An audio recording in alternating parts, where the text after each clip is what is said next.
ভারী বৃষ্টি ও পাহাড়ি ঢলে সুনামগঞ্জে আবারও বাড়ছে সুরমা নদীর পানি। ২৪ ঘন্টা এই নদীর পানি ৩০ সেন্টিমিটার বেড়ে ভোরে শহরের ১৬ ঘর পয়েন্টে বিপদসীমার ১৫ সেন্টিমিটার নিচ দিয়ে প্রবাহিত হয়। গাইবান্ধায় ব্রহ্মপুত্রের পানি বাড়তে থাকায় বন্যা পরিস্থিতির আবারও অবনতি হয়েছে। এতে ১৬৫টি চরের লাখেরও বেশি মানুষ ১০ দিন ধরে পানিবন্দী জীবনযাপন করছেন।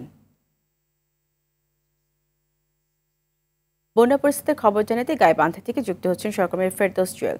জুয়েল, গাইবান্ধায় নতুন করে কোন কোন এলাকা প্লাবিত হয়েছে, পরিস্থিতি মোকাবেলায় প্রশাসন কতটা তৎপর জানাবেন?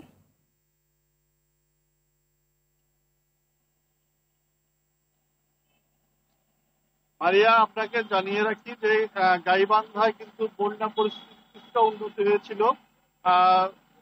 ব্রহ্মপুত্রে ব্রহ্মপুত্রের পানি ৯১ সেন্টিমিটার উপরে উঠেছিল। গতকাল বিকেল পর্যন্ত তা নেমে ৩৫ সেন্টিমিটার উপর দিয়ে প্রবাহিত হয়।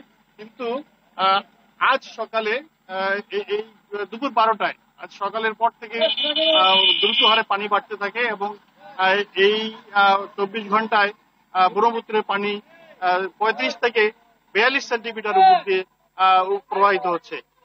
এছাড়া ঘাঘর নদীতেও পানি বাড়ছে, তিস্তা নদীতেও পানি বাড়ছে।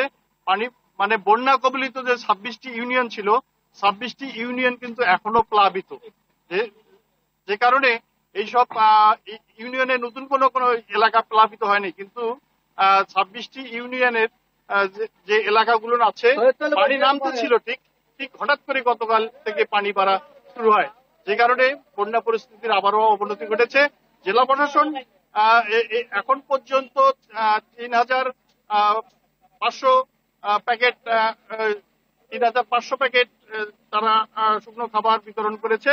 এবং আমি আপনাকে একটু দেখাচ্ছি যে ঘাঘর নদী যে এলাকাটা আছে, এই ঘাঘর নদীতে কিন্তু প্রচুর পানি এবং এই নদীতে হয়তো এই কিছুক্ষণের মধ্যেই